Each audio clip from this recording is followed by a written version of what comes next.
Om Namo Bhagavate Vasudevaya Janmadhyasya Yato Anvayaditaratascha Artheshu Abhigyaswarat Tene Brahma Hridaya Adikavaye Muhyanti Yat Surayah Tejovari Mridam Yatha Vinimayo Yatratra Sargo Mrisha Dhamna Svena Sada Nirastakuhakam Satyam Param Dhimahi Nigama Kalpataror Galitam Phalam Shukamukadamrita Drava Sanyutam Pibata Bhagavatam Rasamalayam Muhuraho Rasika Bhuvi Bhavukaha.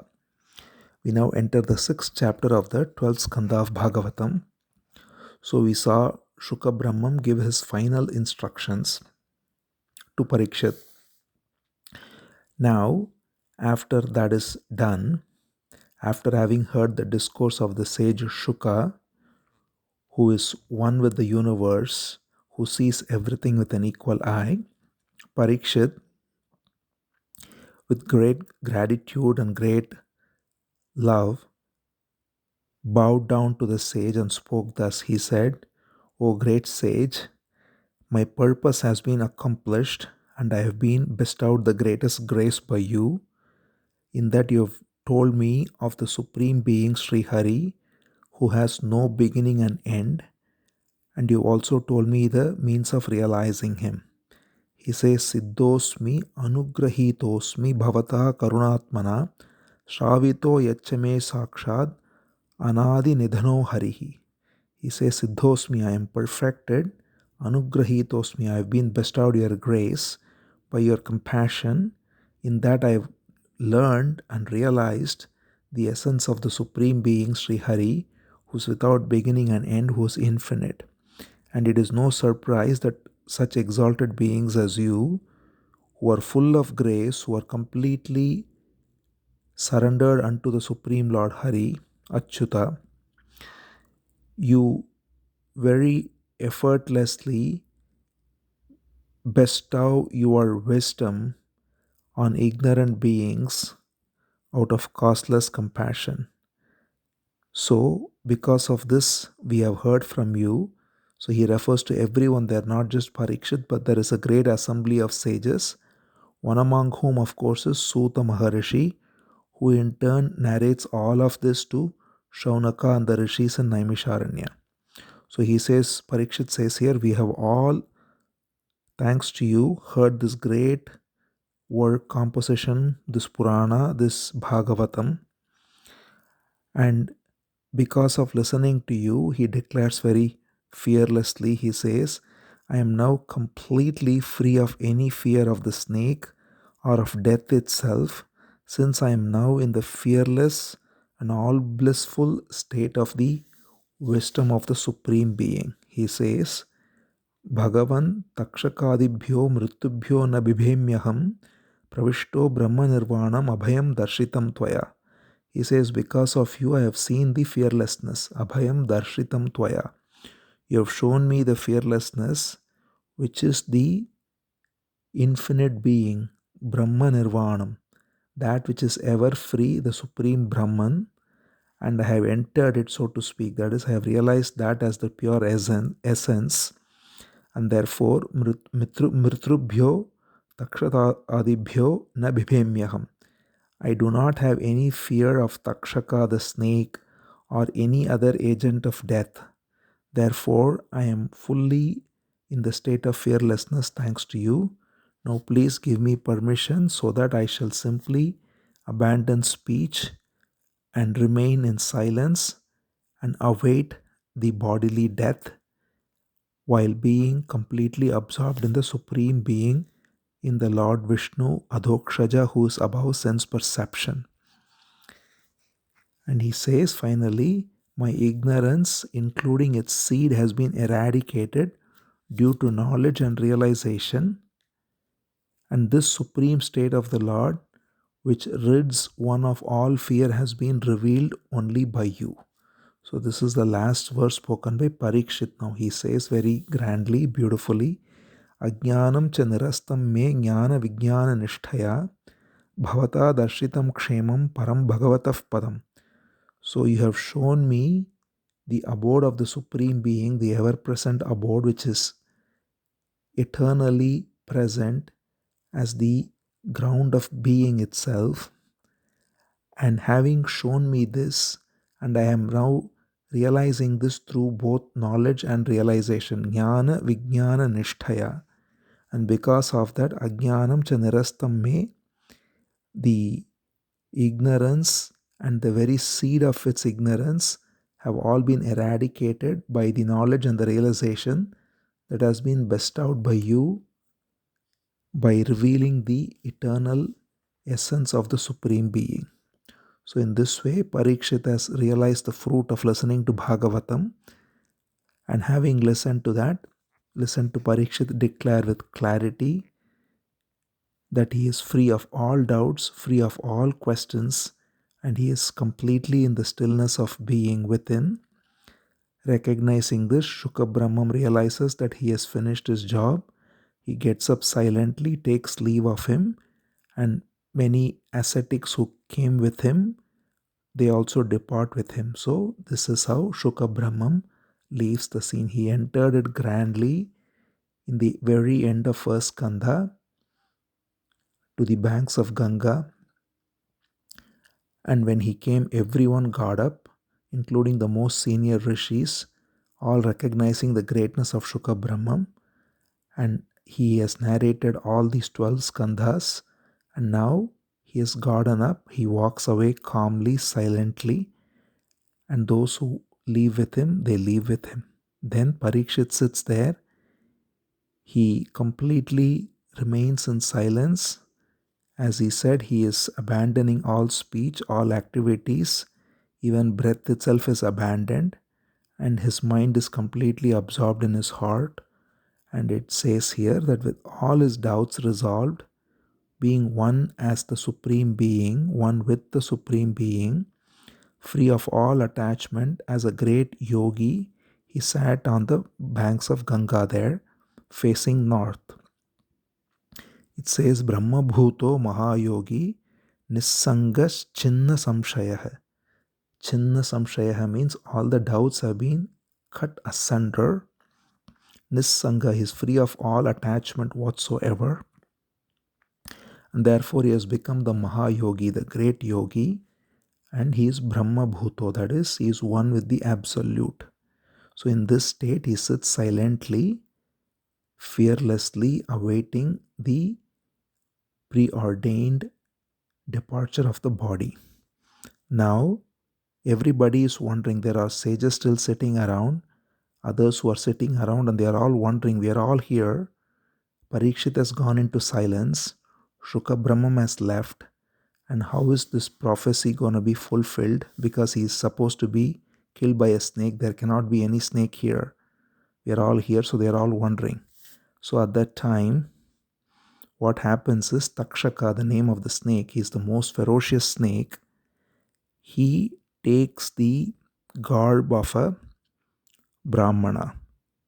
He is a very powerful snake who's got also mystical powers, and therefore he disguises himself as a Brahmana. And on the way, he meets Kashyapa, who is a sage who is capable of counteracting the effect of any snake poison. So he also makes sure that Kashyapa doesn't come there, because if he comes, he will counteract the poison and the prophecy will not be fulfilled. So he ensures that Takshaka doesn't come. The Kashyapa doesn't come. The sage Kashyapa doesn't come. And then Takshaka, the snake, comes in the guise of a Brahmana and he enters this assembly. Nobody knows who this is. He walks straight to the king, and the king is sitting there in silence, Parikshit. And everybody is looking, who is this Brahmana? And as he approaches the king, this Takshaka, who's disguised as a Brahmana, suddenly changes his form into this ferocious snake, huge serpent, and bites the king. And it is such a ferocious snake that there is fire produced by this poison, and the body of the royal sage Parikshit, the great royal king who has been listening to Bhagavatam, who has been with us all along through the 12 skandhas, who's the reason Bhagavatam has come, his body is burned, instantly reduced to ashes by the snake, while he remains completely unaffected. He didn't flinch as the snake came to him, bites him, and he is burned, and he leaves the body. And everybody looks on at this glorious departure of Parikshit. And there is indeed a great celebration because this is a very auspicious departure. So everyone is chanting the auspicious mantras.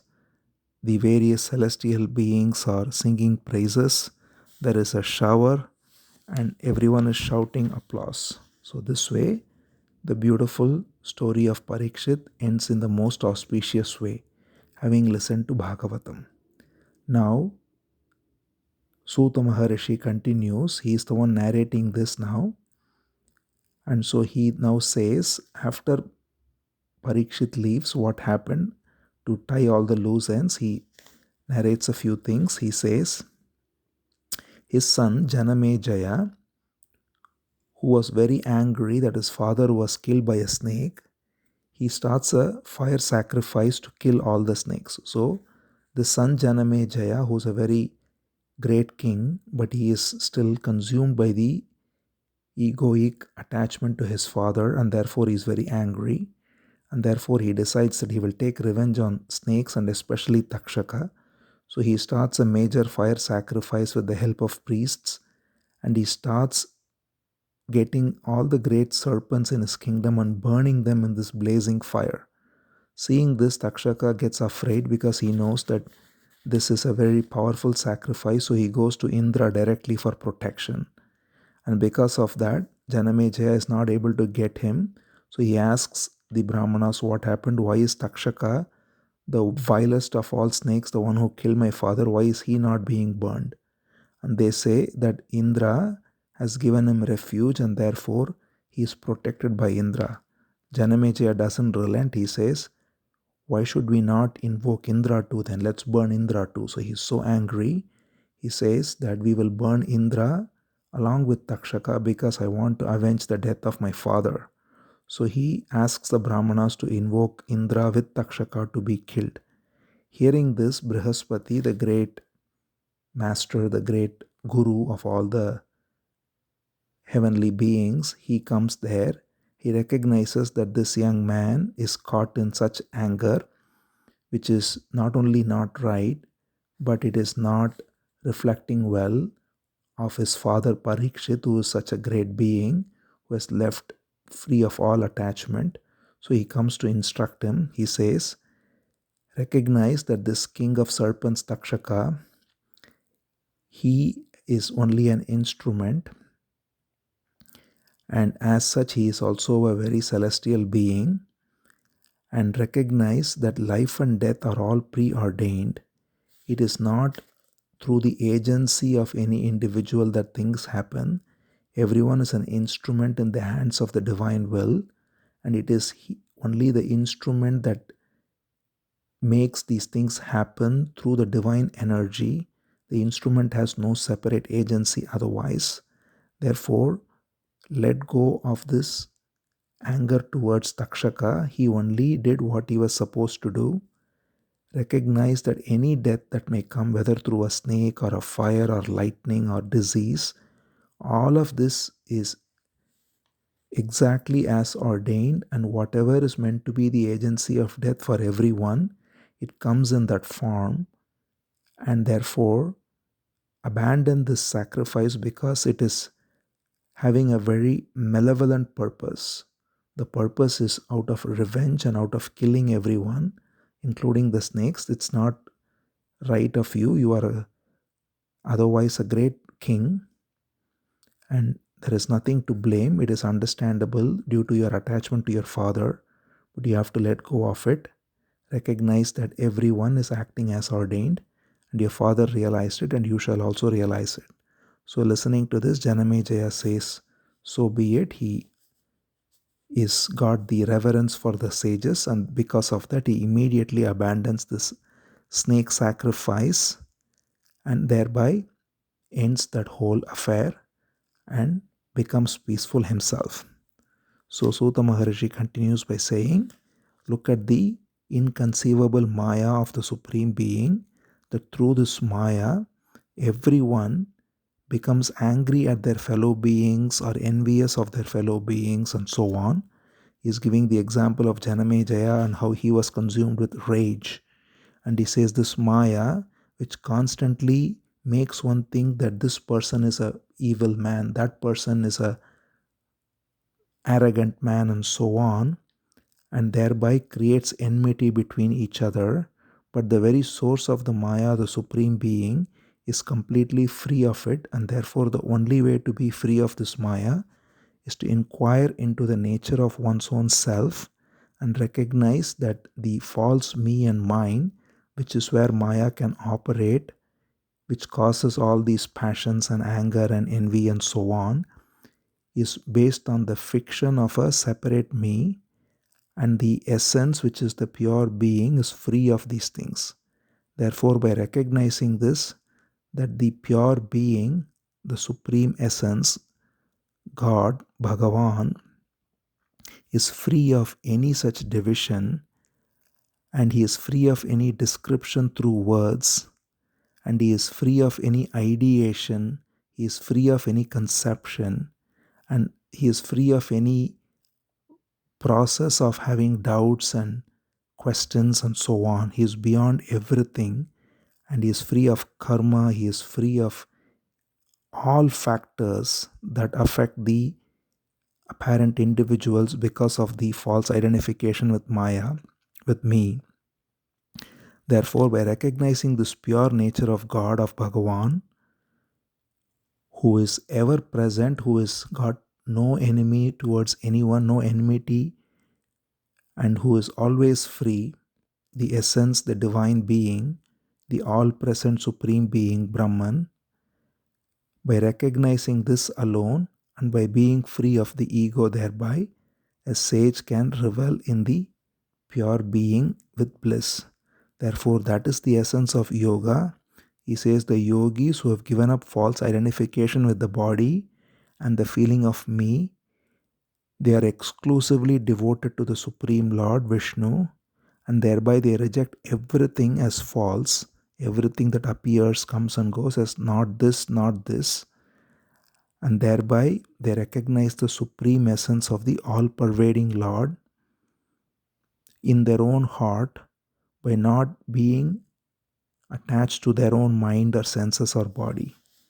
He says, Param Padam Vaishnavam Amananti Tat Yan Neti Neti Iti.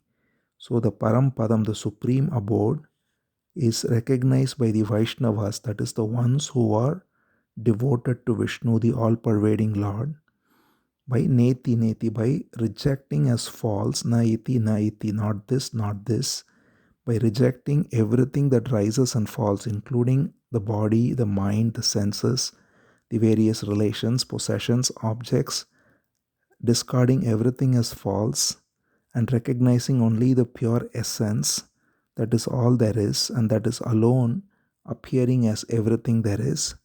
By recognizing this, the true yogis are free of any false identification and they abide in the supreme essence, and they are alone able to realize the supreme state of Vishnu, who is free of the sense of I and mine. He says, Ta etad adigachanti Vishnoryat paramam padam aham mameti daurjanyam na esham deha gehajam. So the ones who are free of aham mama, I and mine, the ones who are free of I and mine with respect to the body, the house, the relations, the possessions, anything, there is no sense of I and mine, only they recognize the eternal abode of the Supreme Lord here and now. Adigachanti Vishnoryat paramam padam, the supreme abode of Vishnu. Vishnu means the one who pervades everywhere. So the one who pervades everywhere, the supreme being, he is recognized as the essence of all that there is by the one who is free of I and mine. Therefore, he says, one ought to not have any sense of enmity, not show disrespect, not enter into any hostility, and be in this recognition and thereby be free of any such negativities that only arise out of the false identification with me. So this is how Sutta concludes this discourse beautifully by offering a prayer then to Krishna. He says, I now offer my obeisance to Krishna, who is of infinite intelligence, and through whose grace alone I learned this great composition of Bhagavatam. He says, Namo Bhagavate Tasmai Krishnaya Kuntamedase Yat Padambur Uhadhyanat Samhitam Adhyagamimam. So he says this great Samhita, this great composition of Bhagavatam, which was spoken by Shuka Brahmam, and everyone listening there got it, and he says, I got it too, only through the grace of Krishna, and therefore he offers his obeisances, Namo Bhagavate Tasmai Krishnaya. I offer my obeisances unto Krishna. With this, Sutta Maharishi concludes the story of Parikshit as well as his son Janamejaya, and also he again summarizes, as we saw, the essence of the teaching to be free of the false identification of I and mine and recognize the Supreme Being as the only truth that there is. So now that is over, Shaunaka, the sage who's listening, is asking a question about the Vedas, because they are also Vedic rishis. So there are a few loose ends they want to tie. So they want to ask, how did these Vedas come to be divided? Please tell us about it too. So Sutta Maharishi replies by saying this process. He replies again that Brahma, the original creator, when he first sat with his mind composed in meditation, he distinctly perceived a sound in his heart, the sound that purifies everything, the primordial sound, and this sound is Om. It is made of three parts, A, U, Im, Om. This flashed in his heart, and it is this syllable which represents the infinite Supreme Spirit. It is the word that first comes out. That's why I said, in the beginning was the word, and this is the word, and the word is God, and therefore it is the Supreme Spirit that first comes out as the sound Om, and this sound, which is the seed, is perceived by the sages in their heart, and this is the root of all speech in the form of Vedas. Therefore, he says this syllable or this sound Om is directly expressing the origin of the Supreme Spirit.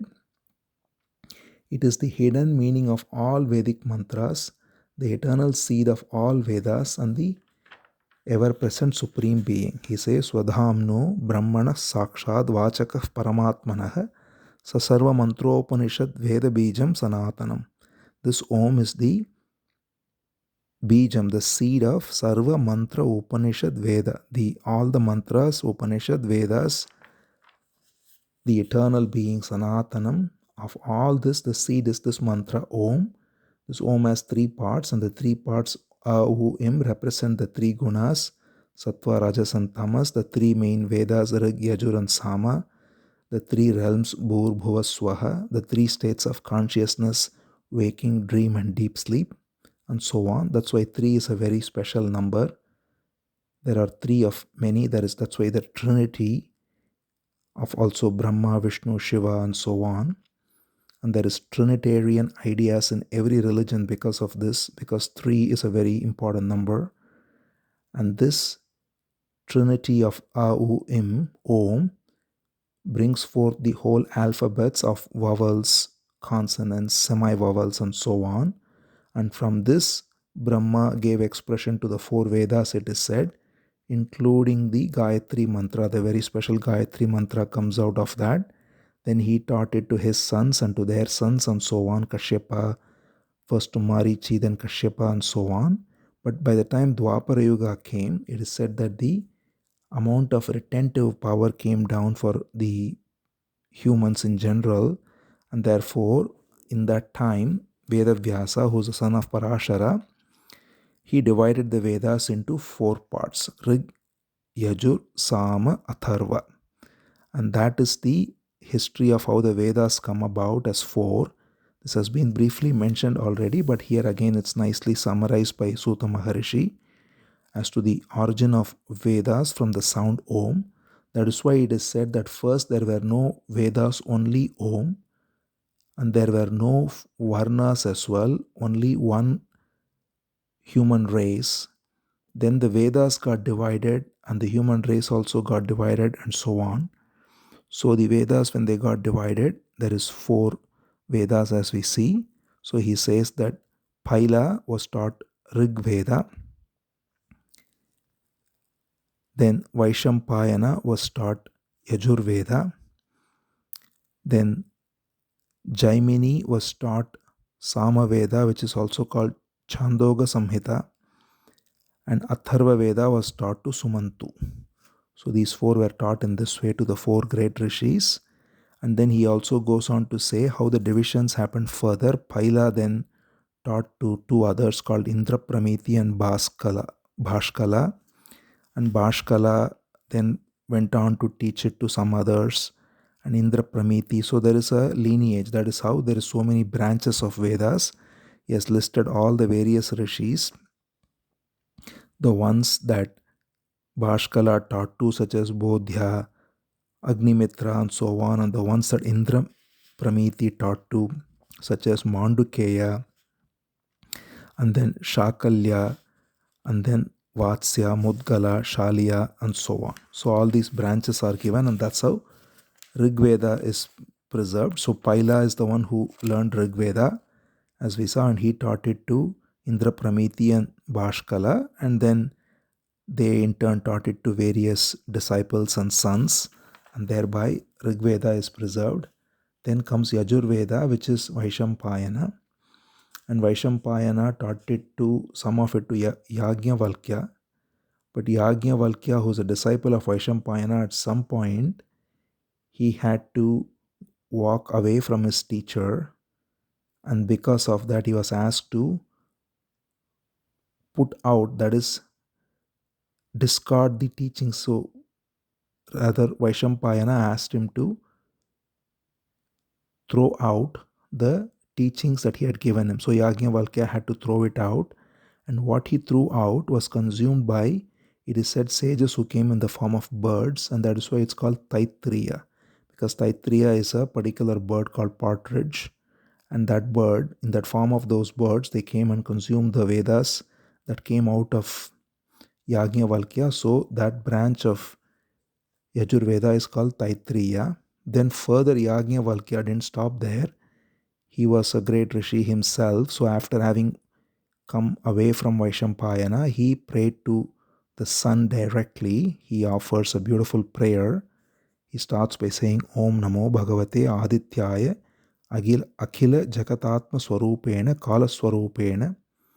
So he says, Om Namo Bhagavate Adityaya, O sun, you are in the form of Om, and you are non-different from the essence of the whole universe, and which is going forth as time, as space, and all of it.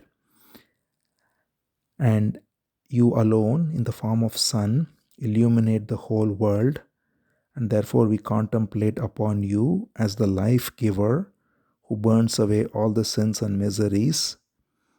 And that is why the Vedas have prescribed worshipping you 3 times a day, morning, evening, and midday. And you are non-different from the supreme essence, that is the inner controller of all beings, mobile and immobile, and thereby directing their mind, senses, and so on. Therefore, please instruct me on the knowledge of Yajur Veda that I am desirous of receiving from you, for I have not completed my study.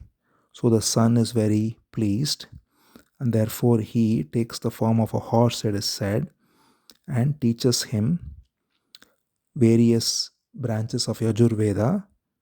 In fact, it is said that there are 15 branches, 15 shakas that Yajnavalkya learns, and then he teaches it to sages such as Skandha and so on. So that's how Yajur Veda is preserved.